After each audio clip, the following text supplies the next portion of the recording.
Yeah, I think it's recording now. So that's great. So great. So this is the first part of a two-part workshop series around young people and climate decision making at both local and EU levels. And we're really lucky and really excited to be working with some of our colleagues in Concern, Oxfam, and USI. And we've been really, really excited about bringing this to you in advance of the upcoming local and European elections. Um, we've got a couple of different exciting speakers who are going to be able to explain to us a little bit more tonight about the functioning of both local and EU level decision making. And we'll get into a little bit about what kind of climate decisions are made there. So there's a few different things we're going to go through. But we're really grateful as well for the support of our funders like from Concern and also from Irish Aid for making these workshops possible as well. So just massive thank you to them. What we would like to do, so I'm conscious that this time of year is a really challenging time of year for a lot of young people who have exams and assignments going on. So it might be nice to just check in and see how everybody's doing, see how you're feeling right now before we start. So you can have a little look. There's some familiar faces here, maybe, but just different kind of expressions and different feelings in terms of where people are at. And maybe you could just pick one of the numbers and pop it into the chat box just so we can get a little temperature check of how people are feeling before we even start. Um, and it'll just reflect how you feel so we can kind of see where are we. And I can't see, where's my chat box? So if people want to pop in. Okay, number 9, great. Some reflective feelings, some collective feelings. 7, 8, yeah, 8, okay, 1. Okay. So some of us are feeling a bit reflective. Some of us are feeling a little bit like maybe we need a hug. So maybe some people are feeling on the spectrum a little bit, like maybe it's been a hard day, a hard week. So I'm feeling free. Thanks so much for just giving into that. I think it's good for us to kind of get a sense that there's a big spectrum of maybe where our starting points are before we even get into some of this content. And I know that these things can feel like big issues, but we'll take it easy and there's going to be some time for questions and there's going to be some time for us to break out and chat with one another as well. And your voices are so important in this as well. So I think that we will try and break it up.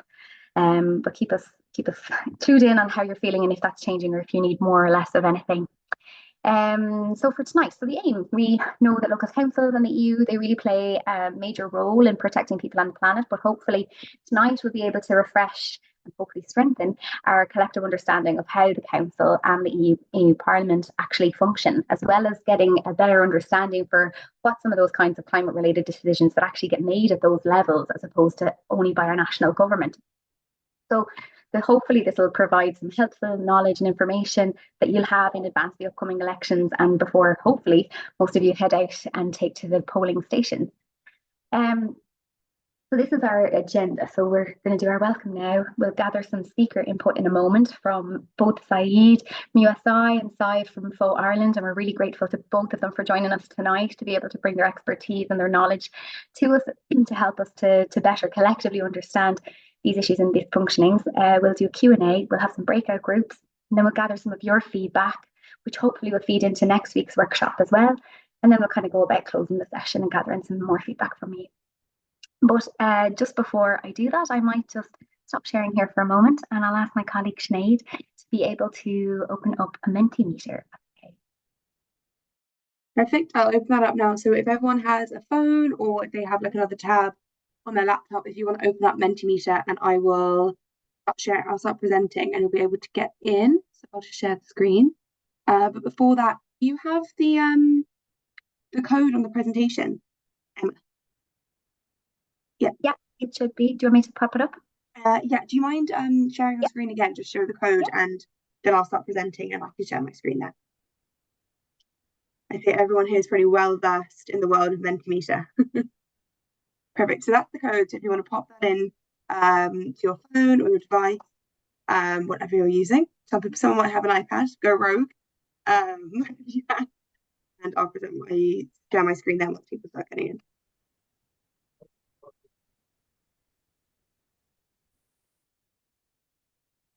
If there's any issues, let us know. Sharing screen. seeing some responses now, so I'll share the screen.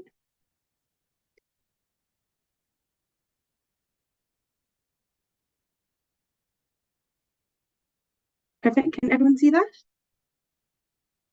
Yes, maybe. So the first question is, will this be your first time voting at local and EU elections? Interesting to see like who's voted, who hasn't. Good, we've got a good few experienced voters here. That's great. You know what? I'm actually going to do it as well.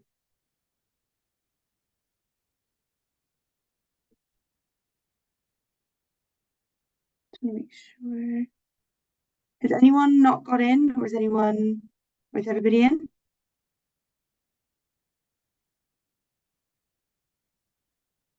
If you can't get up Mentimeter, you can feel free to use the chat box.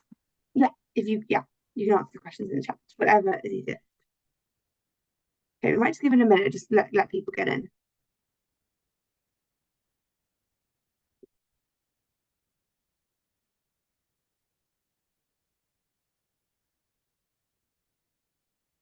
Okay, we'll go to the next one, if we can get in there. That's good, it's good that people voted, but it is interesting because there's a lot like there's someone who hasn't. That's very exciting. I think it's so exciting when you have a vote. Like I will never forget my first time voting, so I think it's really exciting when you can vote for the first time in these elections. I have a lot of friends who haven't voted yet, so it's good to ask them, like, your first time voting, or because it's good to be the person sometimes that people can ask the questions to, and you're like, just look on Google and look at the register. Okay, we might go to the next question, so I hope more people will come in. So the next question is, have you engaged in any climate campaigns or efforts in your local area or EU level? And if yes, what were they? And if no, that's completely fine as well.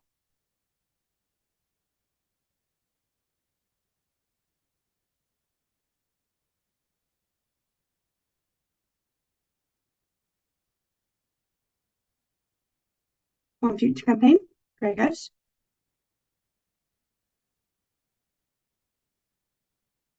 Okay, more bike lanes. Great. Let's see for a second to see if anything else comes in.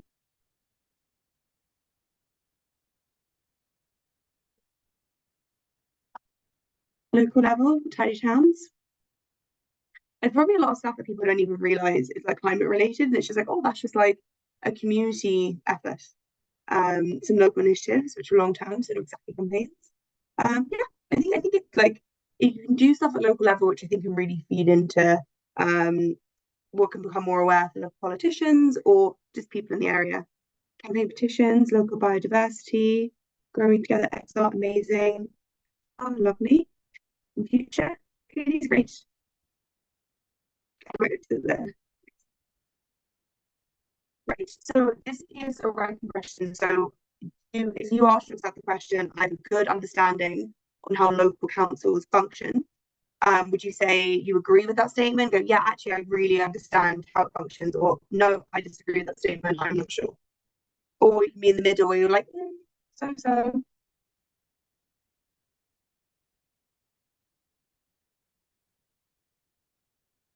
Okay, so this like creates the average then for all of us. Good thing you're at this lovely workshop. We're gonna learn loads. So around 3.4, 0.5. Okay. Does anyone else need to answer? Okay. So same question, but about EU Parliament function. So do you feel like, yeah, I really understand it, or no, I have no idea?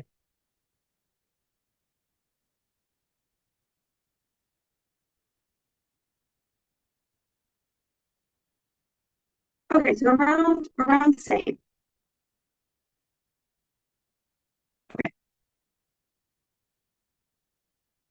Yeah, I think that is actually the last. I go next. I feel like this is the last slide for this. Yeah, no, I'm pretty confident myself that this is the last slide for this Mentimeter. But guys, thank you so much. It's good for us to have an idea of like how people's knowledge are. And what we'll do is at the end we'll do another Mentimeter just to see how much you've learned, and hopefully that will be higher. But Emma, I'll stop sharing my screen now. Thanks so much, Nate. That's so helpful. I'm going to go back to sharing mine for a hot second. Oh, hang on. Oh, so is this coming up yet? Oh yeah.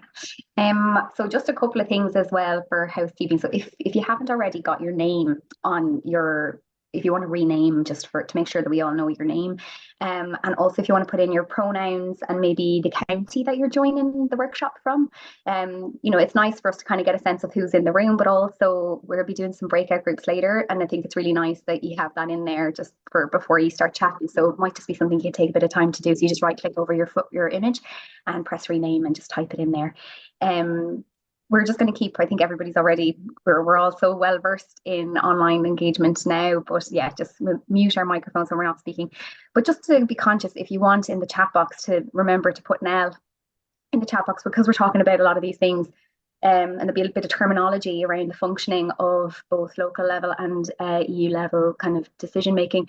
Put an L in there if there's language there that's coming up or something like that, or if you need us to slow down, like maybe one of the speakers might be talking a bit fast and you didn't quite catch something, pop an L in there and we'll know we need to just double check with you like what's going on, or you can pop in to give us a description so we know that maybe we need to explain definition or go into a bit more detail to explain that. This is really a learning space. We're a small group, so I think there's plenty of time for us to really go into more detail. So just please do that and slow us down. We'll try and avoid kind of side conversations in the chat just to try and focus on the content. And we are recording the session, but we ask that people don't really take photos or do any other screen recording without just getting the group's permission first. But we will be sharing the recording with people who've signed up for next week as well, just so as that they can have the basic foundation and knowledge as well before coming.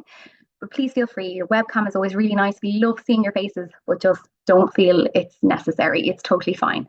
And yes, during the questions and Q&A after our speakers speak, there'll be a chance for you to either raise your hand and you can ask vocally, but also if you don't feel comfortable to do that, you can pop your question into the chat box and we'll have a chance for you. We'll be able to respond to some of those questions as well. So yeah, get rid of any of those distractions, get yourself a drink, maybe take out some note-taking stuff and make yourself comfortable. Hopefully this will be really helpful for kind of where we're going next. So what we're going to do is go to some of our speakers. So first of all, I'm going to stop sharing. We're going to go over to Zaid. Zaid is joining us from USI. I'll allow him to introduce himself more appropriately. But thank you very much for joining us, Zaid, and he's going to provide an overview of the functioning of both local and European decision making. So Zaid, over to you. Hello, everyone, and hey, Emma. As Emma said, my name is Zaid. I'm joining you from the Union of Students in Ireland. A huge part of our work this year was to focus and prepare for the eventuality of these elections. We knew that these elections were coming. We also knew that we had an uphill battle in terms of our campaigns in various areas this year, because we're getting to this point where a lot of our structures are actually, sorry, let me just share my screen because I do have stuff prepared for this. But yes, we knew that a lot of our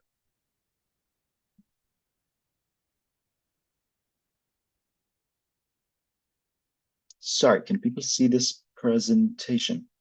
We can. It's just in, I don't think it's in like kind of full screen mode, if that makes sense. Okay, yeah, here we there are. it is. Sorry. So we knew that we had an uphill battle in terms of a lot of our campaigning this year, issues that we are affected by directly as students, but also issues that we have various positions on, and climate action and climate justice happens to be an issue that falls into both categories, because ultimately by living here and by being part of this generation that will be affected mostly by the behaviors of this generation's time. We know that we will be affected by it, but also we view ourselves as campaigners. We believe in collective action, and we believe that change can be done. Change can be done by interacting through various structures. So you will see unions affiliated with USI and us ourselves going after the lobbying path. And this is when you understand the structures of these institutions, understand the individuals, their priorities, and try to further yours through this understanding. But also when this doesn't work, through collective mobilization and understanding what exactly we can provide in terms of pressure on the decision makers to deliver the change we want. And this is an opportunity for collective action. When we talk about voting, it is looked at as this individual practice where we go out and everyone votes for who thinks they are best. And in this case, you are looking at probably a very micro level and then a very macro level in terms of the local and the European level. You're not looking at the national level where people usually assume that all decisions are made. But this is not really the case. There is decisions that affect us much more than we would think that are made outside of the Oireachtas or the Dáil or the Seanad. And these are through local authorities and then obviously the European Parliament and whatever effects it has. So I'll just go through what I'm going to cover today. And if there's any questions, I know that Emma has a bit at the end for questions as well, and I'm happy to take them. But it's a very simple presentation that I just want to put out there so that people understand what their vote means, how to interact with these structures, both before the election, now during the campaigning period for all the candidates, but also when these people that are knocking on your doors now get into office, and how to follow through on various promises that they will make you now, and how to make sure that they remain in touch with you, and they provide you with input on how they're progressing these issues that they informed you or told you will be priorities of theirs when they get into office. So we look at the pre-election work, which is now how we're going to interact with candidates, how we're going to choose who to vote for, because ultimately, without knowing what they will end up doing by going into these offices, we can't really know whether a candidate is good or bad. We don't know if what they're saying is at all realistic. If someone is running a whole campaign saying that they will do something that that the institution they're going to get elected into just doesn't have the capacity to do, that doesn't mean that they're able to do it or not. That just means that it's not the place for them to do that change. So understanding these competencies and how these institutions function is vital for that. That touches on my next point, the functioning of local authorities in Ireland, and then what to look for and ask for when deciding who to vote for in local government elections. And then we're going to look at the functioning of the European Parliament, what your vote means, and what to look for when deciding to vote. Despite the order of the presentation flow, I am actually starting with the European Parliament, but I'll just get kicked off with this. So the European Parliament, in terms of structures, competencies, which are the areas that falls within its remit, areas that it is able to make decisions on, and how these translate down to the national level is basically what I will cover here. And then obviously what the election itself means, how you can vote, who exactly you're voting for, what will your vote translate to at the Parliament itself, and so on. I'm going to go slowly through these because this is where the information gets a bit technical. And as I said, please take note of any questions you might have, and hopefully I'll be able to go through them afterwards. So the European Parliament, what it is one of the 8 European institutions.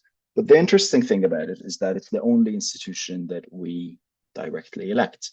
In Europe, democracies are probably the most sacred assets that we care about in terms of our political infrastructure. Yet this is the only institution that we vote for directly. This is the institution where you will be met with a candidate that runs on a certain platform to do in this institution.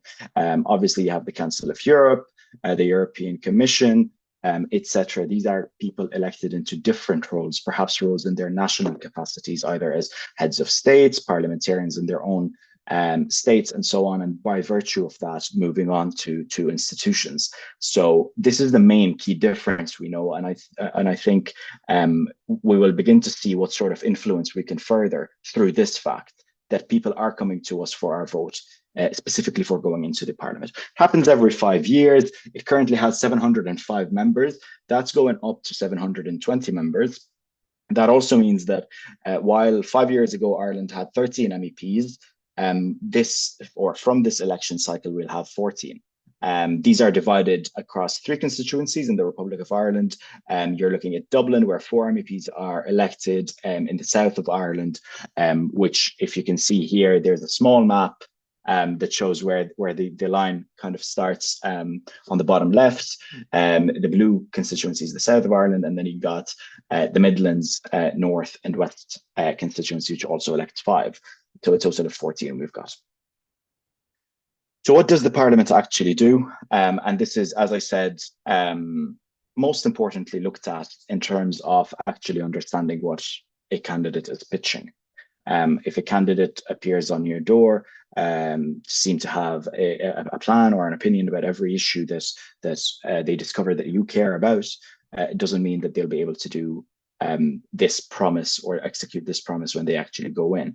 They'll be able to work within the competencies to possibly do that if they stick to their platforms before running or during running. Obviously, it's a parliament.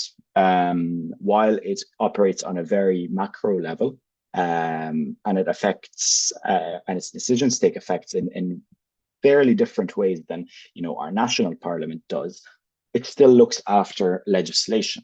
You have MEPs going into various blocks, various alignments within the parliament. You might see MEPs running from local parties here, but or MEP candidates running under local parties here, but they often have their own parties in the European Parliament, but they're not really parties. They're mainly alignments and blocks of people who have the same visions on different issues. And this is to mitigate the fact that you have 705 members coming from parties all across Europe.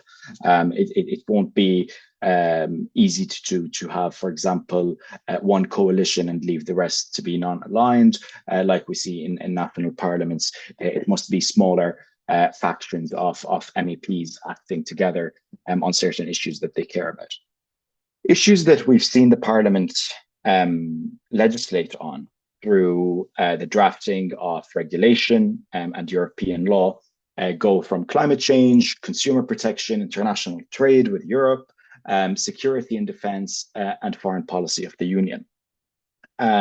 This work in practice looks like MEPs speaking on behalf of their constituencies, at least in theory, when these topics are brought to the fore. So this is where it becomes extremely important to choose the candidate and make sure they know why they've been chosen. So if you discover by looking at campaigning materials being put out by candidates now that yes, they do have a certain area or we share certain priorities each other, that will likely be the case that this will be an opinion that will be said and contributed in the form of either a vote for a certain decision that the Parliament is thinking of implementing, or even outlining various positions of various people in Ireland, because they are, at the end of the day, there to speak on our behalf. But they'll only be able to speak on our behalf if they know that there's an issue that is a priority to us. So we make that clear by constantly raising it with them, by getting into the incumbents, the current MEPs, and making sure that they know what we want. This is usually done through various deliberative democracy tools, such as the European Citizens Initiative, which forces the Parliament to discuss a certain issue after it reaches 1 million signatures across Europe, but also through, as I said again, staying in touch with the European representative of ours. One other issue, or a couple of other things they did in practice, for example, that we all feel, they introduced the ban on single-use plastics, a decision that of the Parliament that shows you how decisions of the Parliament do not get the same implementation across Europe.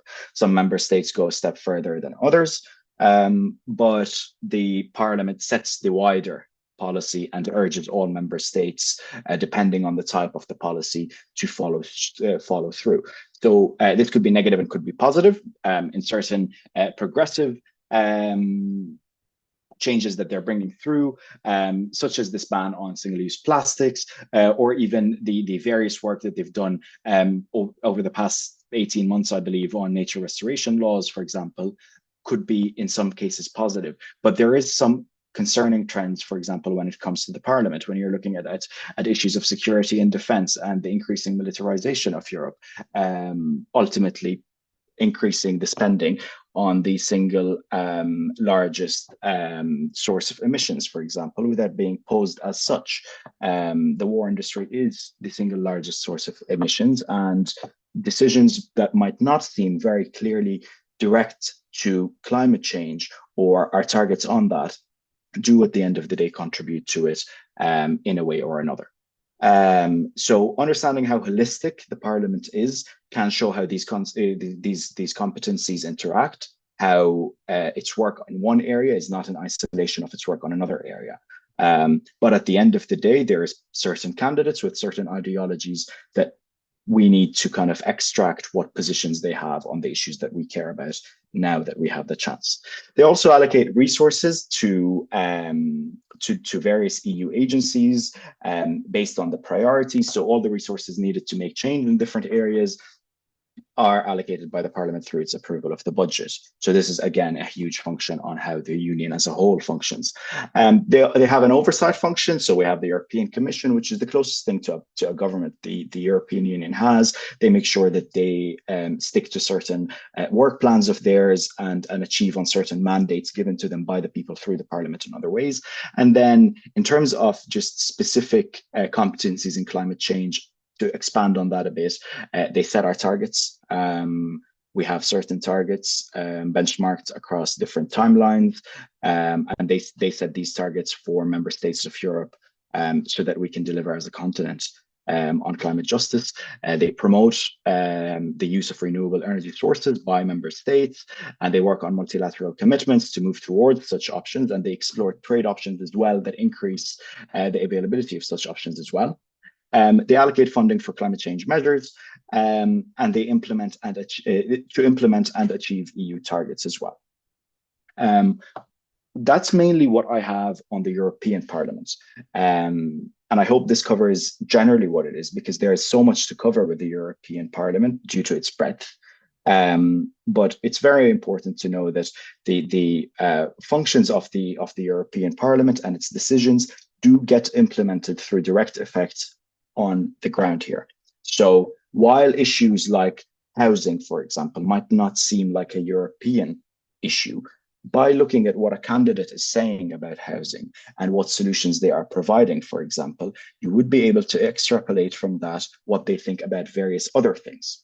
So a candidate that, for example, thinks that housing should be a public good and should be provided by the government, and, for example, the presence of vacant and derelict housing in Ireland should be combated in the greater interest of providing housing to someone, will likely not pose immigration as the reason for the housing crisis. So there is a lot of issues that we can, by talking about with candidates on a local level and might not seem to be on the European end of things very relevant, can show us a lot about where a candidate stands. So I hope that doesn't overcomplicate things too much and delivers some sort of a clear understanding of how it falls into the 8 European institutions, but also our governance structures. And I'll move on to local authorities. And if I am pacing too fast through it, just please let me know, and I'll also try to slow down as well. So in terms of local authorities, we'll just look at what they do and how they contribute to our policies in general. They might seem like a group of individuals that you only see before an election. However, in theory and in a lot of places in practice, they are the representatives that we have the most direct contact with. And then they escalate our concerns and deal with them where and however appropriately the situation calls. So just very quickly on voting, I think it's very important and definitely an issue that I've seen through going out to campuses and talking to students about this, is that everyone living in Ireland can vote in the local elections.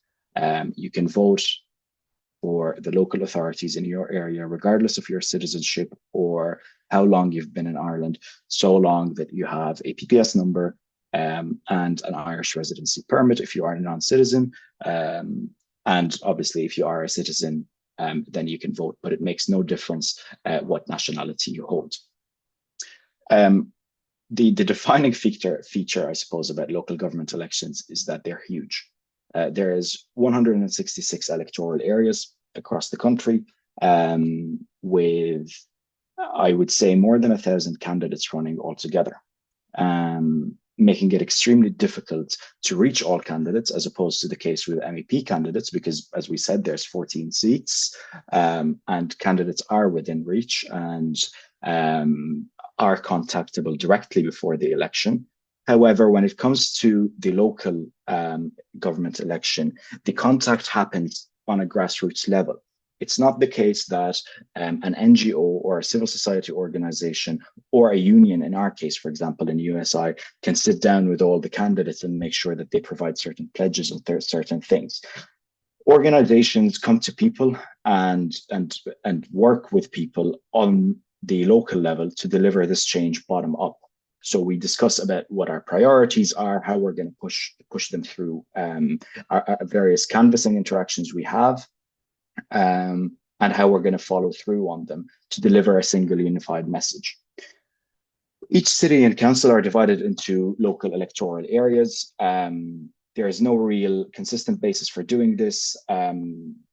They are there, and to know who's running in your local, for example, a local electoral area or a council can have multiple local electoral areas, such as the case of Dublin City Council that has, I think, more than 10 local electoral areas in it.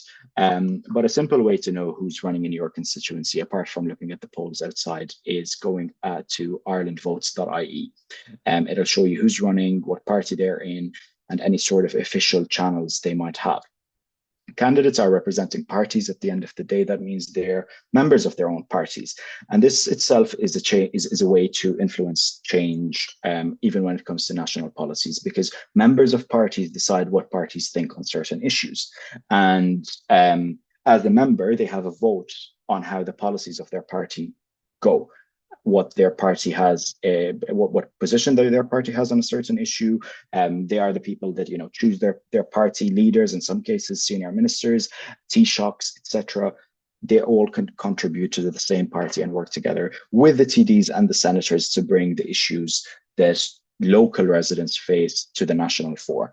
If there are issues that they can deal with on a local government level, they'll just do that, or they can escalate it to national structures such as the Parliament, the Oireachtas, the government, etc. How it all comes together, I found this helpful diagram to just show that each institution works on the same issue, just from a different angle. You see, in terms of, as we said, the three divisions to national, regional, and local policy setting. You have the EU national legislation and policy. You see how, for example, directives and regulations are impacting our laws, and how they move towards making us more harmonious with the European Commission, but also with the European member states. My bad, sorry. And then how local authorities also work on certain issues to deliver on these changes that we're seeking on a European level more locally, and by doing smaller tweaks to how our communities behave to deliver on these issues. Going into specific examples of what the councils do, what the local authorities do, I found the three most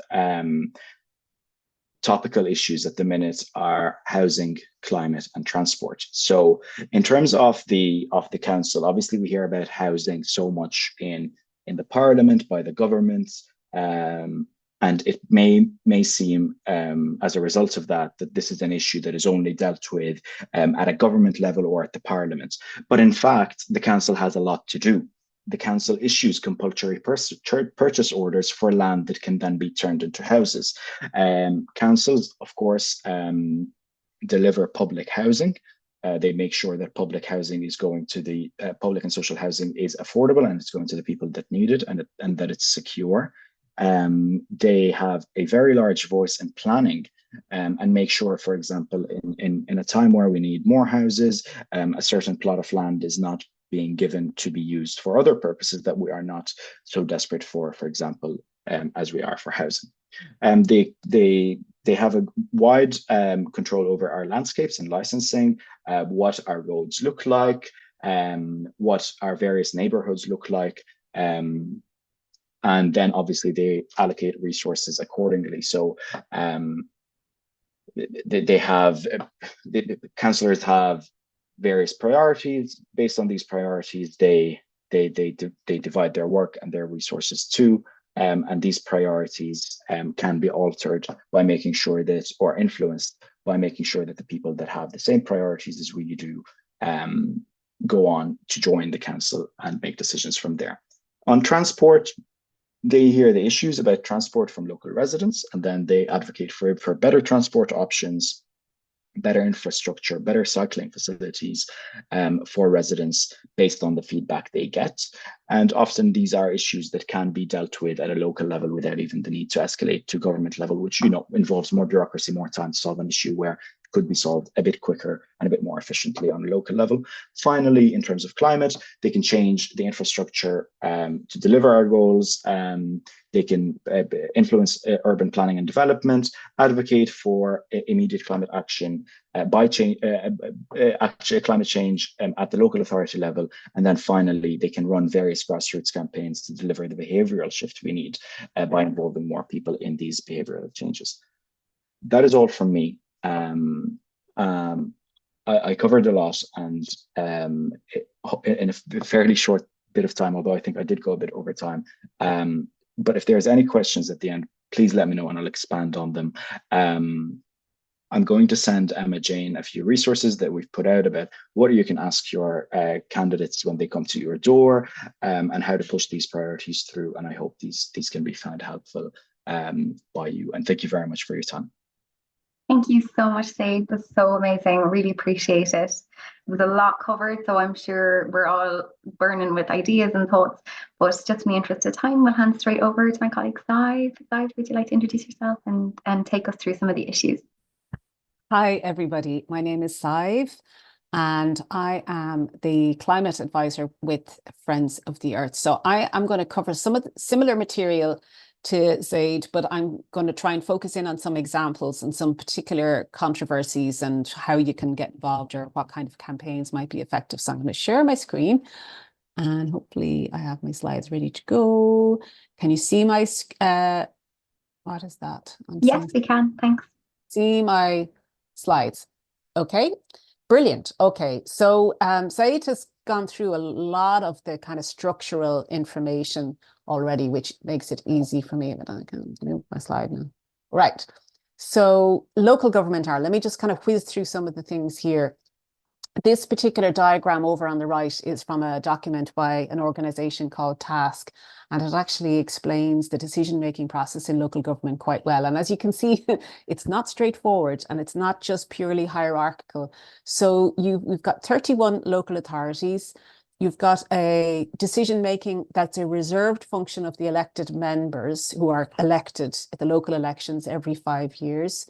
And then you've got the chief executive officer, who used to be called the county or city manager. And they are responsible for the day-to-day running of the local authority. So they're the kind of manager of the organization, but they also have a lot of powers called executive functions that they can do without necessarily needing the agreement of the elected representatives. And in recent years, a lot more of those powers have been given to the executive and actually taken away from elected members. So increasingly, the role of councillors is limited to giving recommendations about policy. So they do an awful lot of sort of adopting plans for this, that, and the other. And they have very few, very specific powers to instruct the manager to do X, Y, or Z. In addition to the councillors and then the executive and all the teams, the staff that work in the organisation, you have strategic policy committees. These have been around for quite a while now, and they include representatives from various stakeholders. And in the past, they were, you know, business, farming, that kind of thing, and NGOs, civil society. But there wasn't really a lot of clarity or transparency around the representation, particularly on the community and voluntary side. So in recent years, public participation networks were set up on a much more formal basis in every county so that they could, within the 3 pillars, the community and voluntary, social inclusion and environment, separate pillar for environmental, enable local groups that are in any way active in the county to get involved and feed into the PPN and then through that feed into the strategic policy committees and the local authority decision making. So the system is somewhat more flexible than it used to be, but the powers of councillors is more restricted. That's not to say, though, that they can't still prove to block things and prevent progress from happening from time to time, as we'll see. So this local authority election is particularly important. Now, they're all important. I'm someone who loves elections, so every election is important. This one is really important because since the last few months, actually, every single local authority in Ireland has adopted a climate action plan. And this isn't just another document that they kind of pass at their monthly meetings. These climate action plans have a legal status because the local authorities are required to produce a plan under our climate law, the one that was adopted in 2021. And the law makes it clear that the plan has to cover certain things. It has to make provision for or provide for the reduction in greenhouse gas emissions within the functional area of the local authority, as well as explaining how the local authority sees itself adapting to climate change.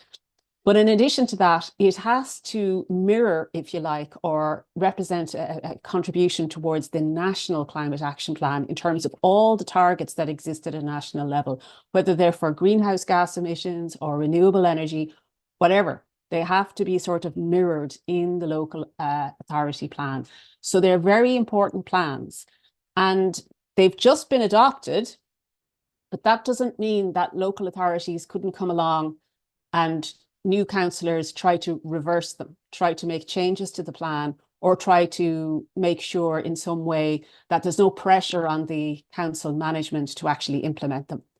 So all the things that are in the plans are really important. And some of them the council might be doing anyway, but with the climate focus, it's a shift in perspective and the kind of activities. Obviously, buildings, social housing is something that's directly within the control of the council. It's really important that those buildings, the social housing, is not contributing to energy poverty. These are the houses that should be retrofitted first. And local authorities get money from central government to do that, but they never have enough projects going on at any one time to really accelerate the retrofitting program. And it means that a lot of people on low incomes stuck in poor quality social housing and rental accommodation are kind of in a kind of trap, a housing trap, an energy poverty trap. In addition, local authorities own buildings, their office buildings and any other buildings that they own have to be retrofitted to meet very high standards. On the transport side, local authorities have a critical role to play because they're in charge of traffic management. Now, they don't build new roads. They have to get funding from national government to do that. Even if they want to, they have to go through certain processes. But all the local and regional roads are under the control of local authorities. And all the traffic is managed by them. They decide whether the traffic is going to move at a 30-kilometre-per-hour speed limit or a 50-kilometre-hour speed limit. They decide how much green time the pedestrians get. They decide where the cycle lanes go, whether they're joined up, whether there's a network, how wide they are, and they obviously do all the road works if there's changes to be made. They have a critical role there to play in climate action. Energy, providing for renewables in their development plans and actually rolling out renewable energy in all kinds of ways throughout the area is very important, and their lighting. So if they're changing their lighting schemes to low energy light bulbs, that kind of thing, it falls into their remit. And then on the nature and biodiversity side, they have a critical role because they manage the parks and open spaces, but they also tell private landowners how to manage their parks and open spaces through the development plans and the planning policies that they have. And then, of course, on the adaptation side, they have to provide for flood management and adaptation. And that is surprisingly controversial in practice. People want to build on floodplains. Councillors want to rezone land so that it can be built on floodplains, which is kind of bizarre, but there you go. So there's a little graph there from Fingal County Council.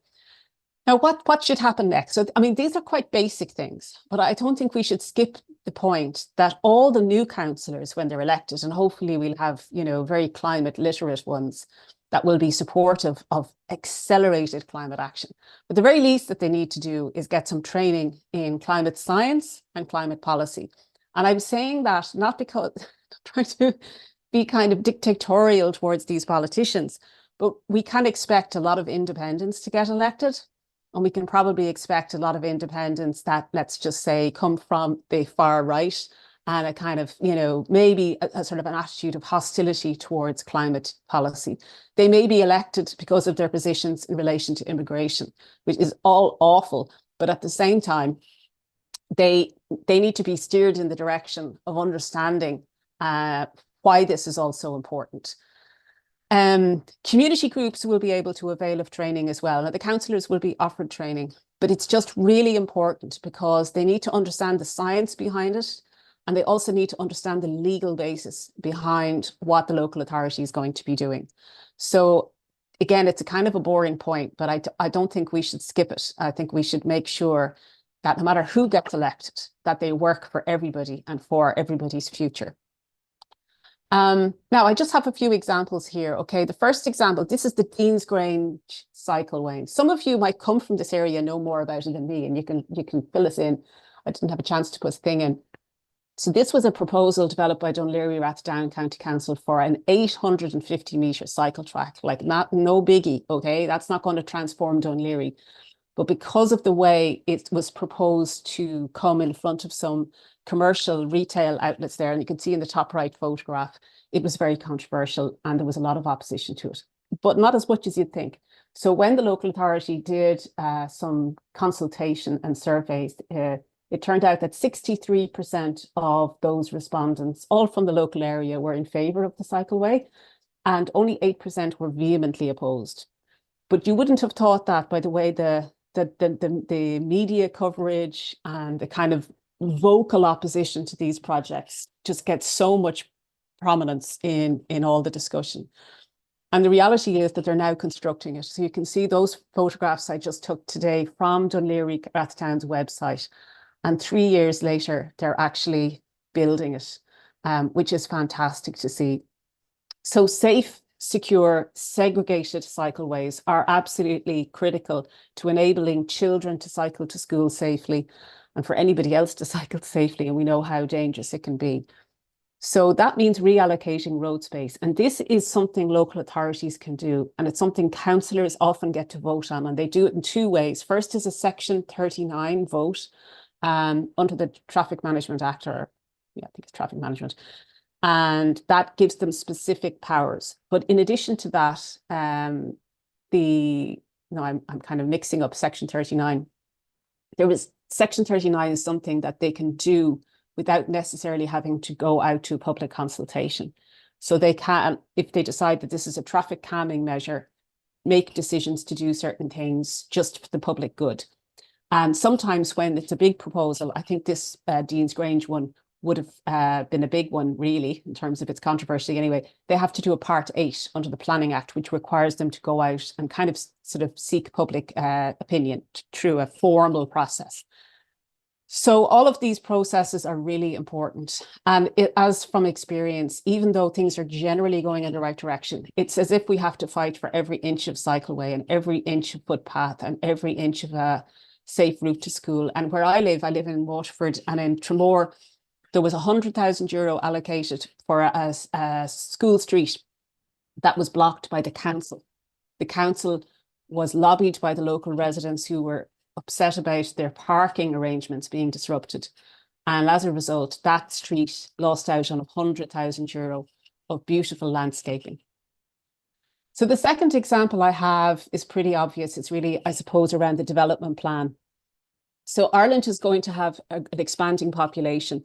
And the estimates are that we'll have an increase to about 5.6 million people by 2040. And that's at variance with EU. In most EU countries have static or declining populations. Ireland's population is growing.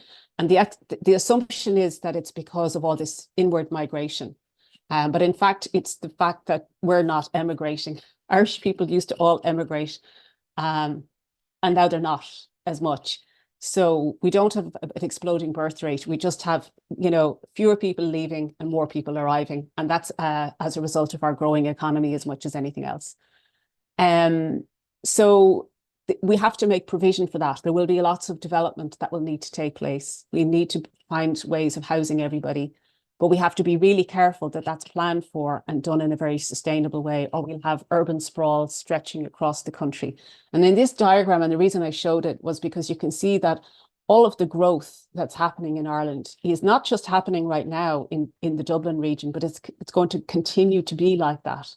And it means that we're looking at just a huge sprawl outside of Dublin with the neglect of other regions. So it's a really big issue how we plan for this growth. It's not just about planning what happens in the field over there. We need to be thinking and scaling up our plans for housing, but doing it in a way that means that we can provide sustainable communities that are, you know, not built around the car and the need for a car, that have public transport and fantastic amenities and services, public services for everywhere. So I just thought I'd emphasize that because it's a really critical part of local authorities' functions. But if you come into local politics with the conservative attitude of everything must stay the way it is, we mustn't have any new people and we mustn't have any new building and we mustn't have new housing, you know, that mindset isn't going to serve us very well. So the next example is really around the nature and biodiversity. These are examples of community projects, a community bog restoration project in Abbey Leaks. And the second example in the middle there is of just a sort of a very basic kind of margin left over from a road construction project that the community took ownership of. And I don't know what the update is, but they were planning to plant an orchard in it. And, you know, so the opportunities when you think creatively around all these little bits of space, like roadside verges, medians, the bits in the middle of the road, margins, parks, all the chemicals that are spread on those areas at the moment, all the mowing that takes place, even though the advice is to leave everything uncut for the sake of the pollinators. So we have lots of briefings on our website that can give you some more ideas. But the essential thing is that these plans that they develop in the local authority should be trying to phase out the use of chemicals, support biodiversity, and support nature-based solutions, including ways of managing excess rainfall and flooding, that kind of thing. So nature-based solutions. Environmental enforcement is another area. It's not really directly always climate related. I pulled this graph today from the website of the EPA, which showed the air quality levels in Ennis, which is a particular hotspot for air pollution. And like either Ennis has some very interesting climate that the rest of us don't have in Ireland, but Ennis is a hotspot for air pollution. There's clearly a lot of solid fuel being burned, and local authorities are responsible for enforcing those regulations. So, you know, I don't know if it would make a great local campaign. It depends on what people are interested in doing. But it is possible to get the kind of data that's very specific to where you live, where your local group is. And you can say, God, we didn't realize things were so bad in November in Ennis. Maybe we should be getting onto the local authorities, find out what are they actually doing to enforce these regulations and what's really going on. They also have a role in other areas, monitoring farms and waste management, air quality, lots of different things like that. But they really need to be pushed to step that up, because very often councillors go in to try to represent the people who don't want to be inspected. Okay, so the councillors are pulling in the opposite direction, you know, and that's what people need to understand. There's a very conservative streak in Irish local politics. Not everybody, but it is unfortunately quite common. Now, the European stuff, you know, Saeed touched that brilliantly. So I just wanted to give you an example of a few areas where this is really, you know, really critical. So I have a picture there of, you know, pro-nature campaigners outside the European Parliament. And all the pictures for months were of farmers protesting and spraying manure and blocking the streets and causing mayhem in Brussels, protesting against the nature restoration law and kind of administrative overreach by the Commission. The reality is that there's a kind of a lot of myths and distortion of the facts, and a lot of misunderstandings about what's involved in the nature restoration law. And as a result of that, Hungary in particular, which has a very curious motives, decided to pull its support from adopting this law. And as a result, it's in abeyance at the moment. And it's really important. The various people are trying to get it going again, but it's very likely that this law will still be in abeyance until after the European elections. So the next Parliament will have a very critical role to play in ensuring that it actually gets adopted.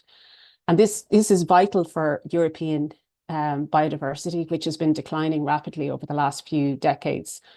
The European Green Deal is the climate and energy piece, and the European regulation is really, really important here. But as we start getting serious about climate action, we have to make some tough decisions about industrial strategy, about phasing out diesel and petrol engines in cars, about shifting really radically towards public transport and active travel, electrifying everything, including the way we heat our homes. And that means phasing out fossil fuel boilers, which is often a kind of being weaponized in Europe, across Europe, as an example of, you know, these Brussels bureaucrats coming in and telling us how to heat our homes.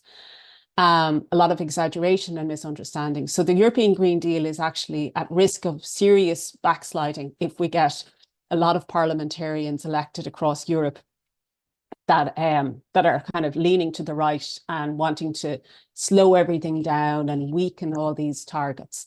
The biodiversity strategy has already been weakened. The biodiversity strategy included a pesticides law that has been scrapped. And when the new parliament is elected, they're going to have to adopt a 2040 climate target. At the moment, we have a 2031 and a 2051. And the climate experts in Europe have recommended a target of 90%, but that needs to be adopted in the European climate law. So the Parliament will be really important because they could delay that, which is most likely. They won't not adopt it, they'll just delay it as long as possible and try to weaken it, and that would be a disaster. So a few links here, and they're all from our website. You'll find them if you just go looking under the campaigns part of the website. And that's it from me. Thank you. Stop sharing. There we go. Thank you so much, Sive, and thank you so much, Said. That was really great. I know that there was a question actually, and I know we're tight on time now, so I might just keep it to one or two. So if anyone has any other burning questions, you can either raise your hand or you can also you can pop your question into the chat box. But I saw there was a question there from Anastasia about who is offering or running the climate training for the new councillors, and is that something that we think we should be encouraging candidates to make sure that they do if they are elected? I think that was something that you were talking about, Sive, in your presentation. I can remember that. So there are regional climate offices called CAROs that will be providing this training. And I mean, I think it would be hard for them not to get it, to be honest. But I'm mentioning it because we don't know right now who's going to be a councillor. And they may not be the faces we want to see. They may be people who are elected on a different platform entirely, who are coming into the councils with no background understanding of climate change. I'm kind of assuming that a good chunk of new councillors will be in that group. So that's why I just wanted to emphasize the importance of the training. But it was something that we were considering, and we might do it after the local elections. But they will definitely be offered something. Yeah. That's great. Thanks so much, Sive. I think I don't see any other questions coming up in the chat box, and what I might do is just to maximize the time and the opportunity for people to connect in some breakout groups just to chat. I had a couple of kind of questions. I'll just show them to you here first. I'm there now. Hopefully you can see this. So 4 kind of key questions. So we'll break you out into small groups just so that people have more time to be able to chat, and we'll break out just for 5 or 10 minutes. So when you think about the climate or environment, what do you care about? What might help you to feel more confident in engaging with local and EU decision making? I think we've heard a lot from both of the presentations in terms of they're very complex. So like, what are the things that might help you in being able to engage more? And I'm conscious that we've got some people who have some experience of voting, some people who don't. So this might be very new for some people. So thinking a little bit about that, like how do we build that or strengthen that confidence?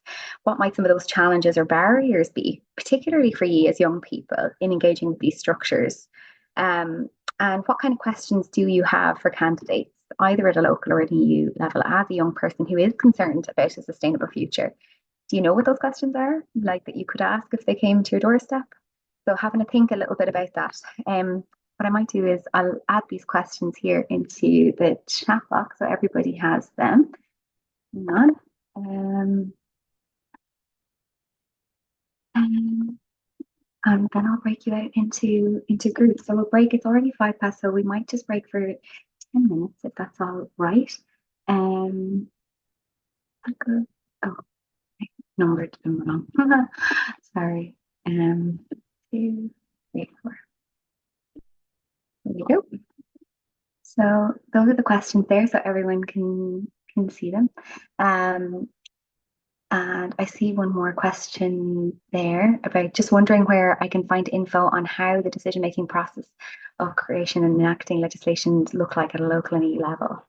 So I think Zaid said that they're going to send around some guides and stuff. I don't know if those guides actually have more detail on the functioning of like how the decision-making process works, or maybe we can include a couple of those things. I don't know if there's things off the top of your heads that you think we can signpost to directly now or link to, but I can add them into the resources that we're going to send afterwards if you want as well.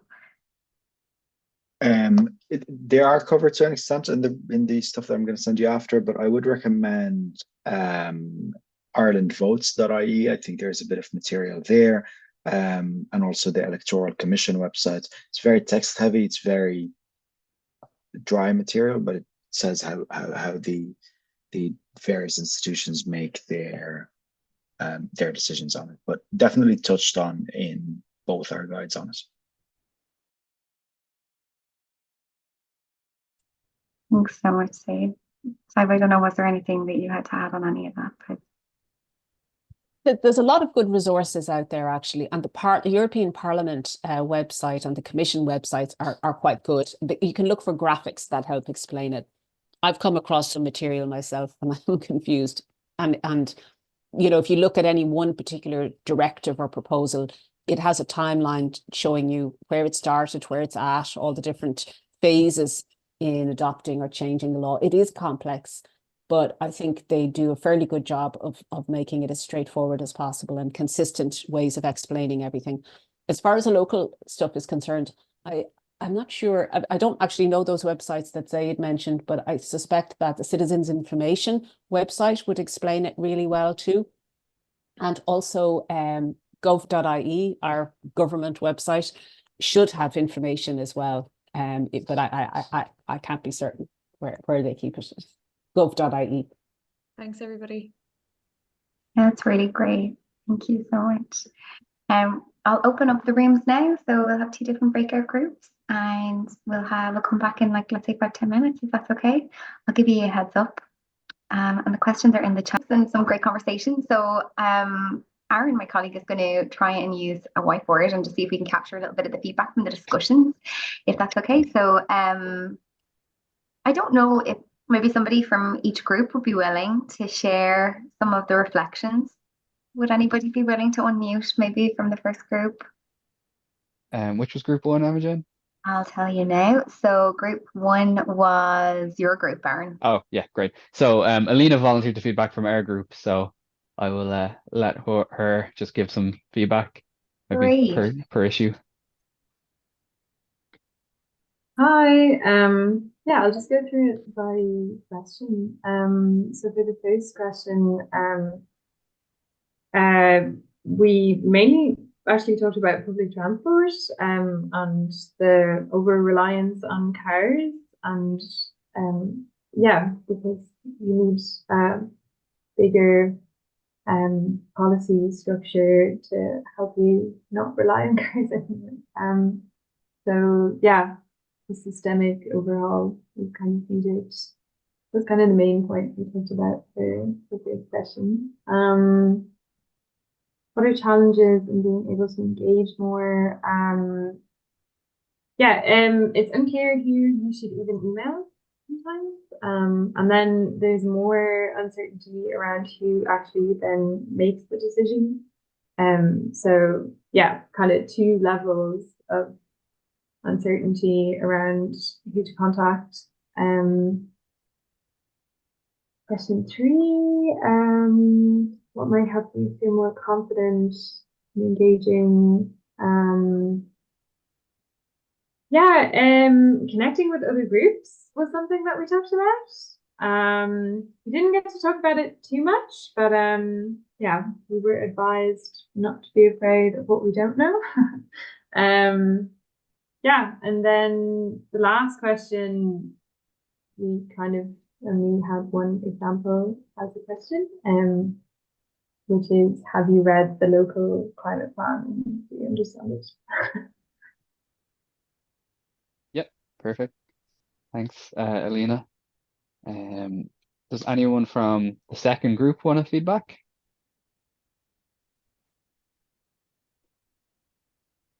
Who was the second group? Sorry, I'm not really sure. I think that was your group, Sinead. Okay, does Grace or Irene, do you wanna feedback?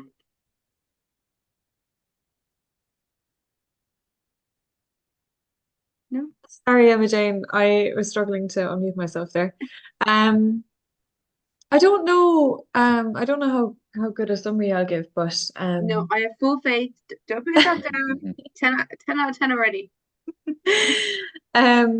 yeah, I think that there was really interesting responses on what climate means to us. I suppose there is like a big range of opinions in what faith we had in those leading us, and you know, Elena mentioned that she's particularly concerned about what's going on in oceans, and how that relates back to the climate crisis overall. There are a couple of points that I remember off the top of my head, sorry. No. I don't know if Elena or Sinead or oh, I can't remember the other person's name who was there. There was two Um, Sineads. Yeah, but Yeah.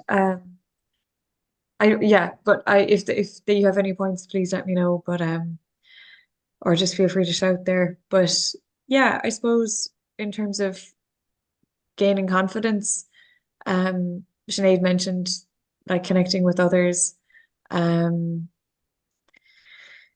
You know, we talked about how it's good to just throw yourself into the deep end and just go for it and have that confidence, and don't be afraid to ask questions, and don't be afraid to hold your potential elected representatives to account at the door.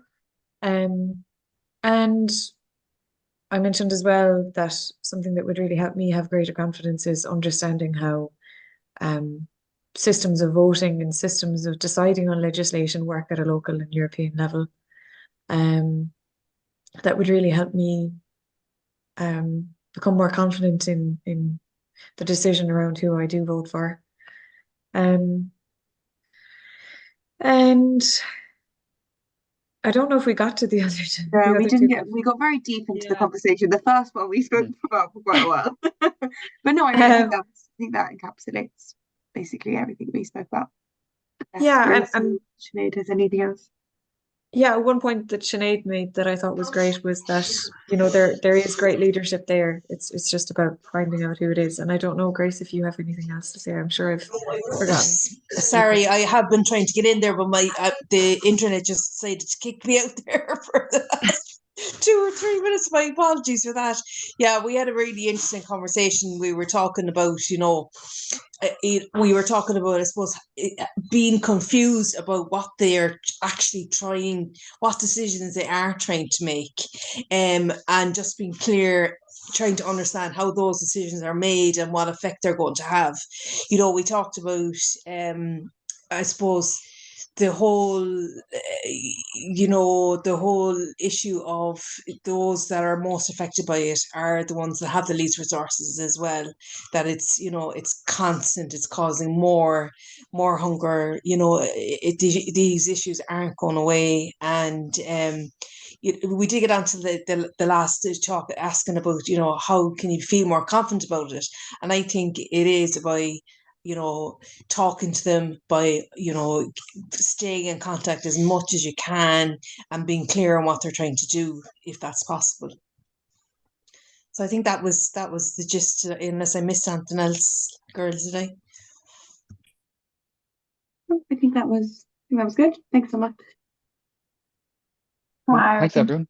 yeah, I think you covered an awful lot in that, and I think that there's some real crossover and similarities in terms of the two groups, which I think is really really interesting in terms of like transparency about these. You know, I think both sides and sides also said, you know, like some of these things they can feel like there's a lot in it, and therefore if you're not involved in it day to day, it can feel even more of an you know like a puzzle and trying to figure it out and wrap your mind around it. So I think that piece about needing the clarity and the certainty around how decisions are made and what decisions are made in those spaces is really important, because it is changing. So like I said, some of these powers have been shifting over recent years, and so who has that authority over certain decisions, I think, is changing. And I think that's not always clear to people who aren't engaging with politics on that level day to day.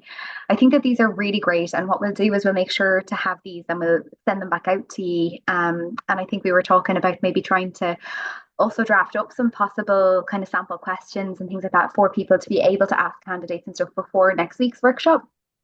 So we'll try and send all of that out to you. I'm going to just share my screen really quickly. So just in terms of, next steps. So just next week we have another workshop. So the second part of this, and it's gonna be on Tuesday, and it'll be again same time, so between 7 and half 8 online, and it'll focus a little bit more on going into more in depth around some of those pressing climate issues that are present at both local and EU levels. And we'll be joined by a couple of really great speakers from Oxfam, from USI, and also from Friends of the Earth Europe, and also some local groups to be able to hear about the different ways they've been tackling climate issues and engaging the climate decision-making processes at both local and EU level to help us understand how can we navigate this and how can we tackle these issues. So I think we got some great examples there from Sive, really concrete ones to be able to look at nature restoration law, looking at, at an EU level or the biodiversity strategy, and also looking at a local level, some of those different examples, biodiversity, green space, connecting communities around active travel and things like that, and what some of those issues are and some of the processes around consultation and stuff, so that we'll be able to go deeper into some stuff next week, which will be really great. But we also have a hustings event coming up, climate hustings event, which will be online. It'll be a lunchtime event on the following Tuesday, and that'll be a really crucial opportunity to meet some candidates, some MEPs, and being able to talk to them and highlight to them some of your key questions or concerns. So some of the things that we've already touched on today, the things that you've highlighted, even just in that short breakout group around what do we think about this, or actually if there was more transparency around that, I think that these things would be really great to bring to that. So we would welcome everybody to join us on that. We'll send you more information about that as well in follow-up with the recording. And some other kinds of resources. So we're going to collate things. So I think we've even collated a couple of other links through the chat today. But we will send you out. So any of those that come up and anything else that comes to our speaker's mind. But we have an elections toolkit that we can send out to you that has kind of key demands in a leaflet, which is really great for having as something to stimulate and talk about at the doorstep, or even just to hand into local community businesses or things like that, and get people talking in your community or in your family and friends. There's some myth busters, so that's really great when people talk to you about climate, but you're not sure how to come back and say, oh gosh, like I know that that's a real issue, but I don't know the answer why, but it'll give you all the background to that. There's some policy briefing papers for people who are really interested to know more and go more into depth. And then there's the social media toolkit as well. Zaid also said that mentioned already about some of those digestible guides, and they have asks for local elections, and that's we'll send some of those. And we also have a nuts and bolts campaigning guide, which I think would be really helpful. And some of that talks about what can be involved if you're going around doing some door knocking yourself, and other things you can do to give you some inspiration for taking action moving forward. Because I think many people said no at the beginning in terms of their experience around campaigning or taking action around climate issues, either at a local or at a European level. So I think hopefully there'll be some kind of good ideas in there for you. And we'll also send you around some good food for thought questions around engaging with candidates on the doorstep as well. So we'll do some of that. But I think in the meantime, I'm going to hand over to Sinead again, just really briefly before we wrap up. If you want to just take us through those last few questions, Sinead. We'll be super quick because it's really sunny and it's also nearly 8:30. So I'm going to share my screen again, and if people could go back onto the Mentimeter, I'll share my screen now, so you'll be able to see the code again if you've gone out of it. Sorry now. Share.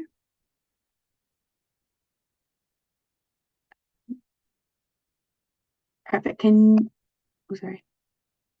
everybody see that? Let's present it. So we're going to go to the next question. Yeah, so we've really asked this question now since we've had the workshop. Now, you can be like, there's too much information and I'm not sure yet if things have changed that much, but I have a good understanding of how local council functions. You strongly agree or you strongly disagree?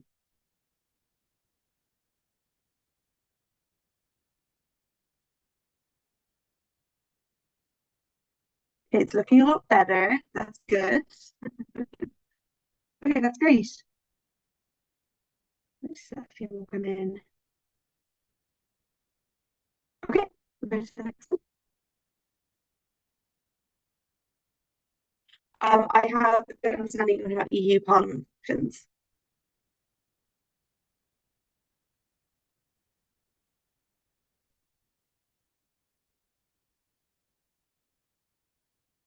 Okay, great. I'm glad it hasn't gone downwards. Anyway, it's good that it's getting better. Okay. Maybe you actually responded to it. That's why I'm not really. Okay, go to the next one. I would describe my understanding of the impact of EU climate decision making on the global south. So 4 different options. I do not have a good understanding. I have somewhat an understanding, I have a good understanding, or I have a great understanding.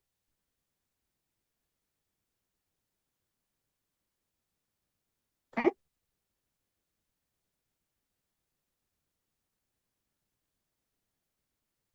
Great. Okay, and this is the last one. I just put this in at the end, like really, really quickly, but it's what have you learned from this workshop? It could be just one thing that you didn't know before.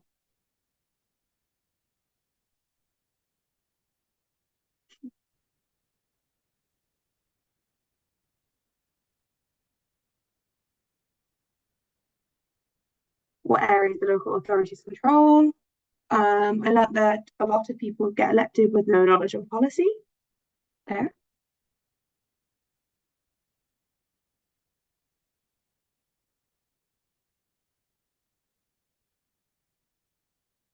Anything else? Climate needs to be an ask people come knocking. Again, some great resources and know the number of MEPs and councillors elected. The executives and local authorities have so much more power than I thought. Climate action plans are good and need to be implemented. I learned the powers have been taken away from councillors and with executives. Yeah, saying that's something that I learned as well. Local council are obliged to create climate action plans. Learn the local authorities do not have as much powers as it is most of the CMOs that have more power. Interesting.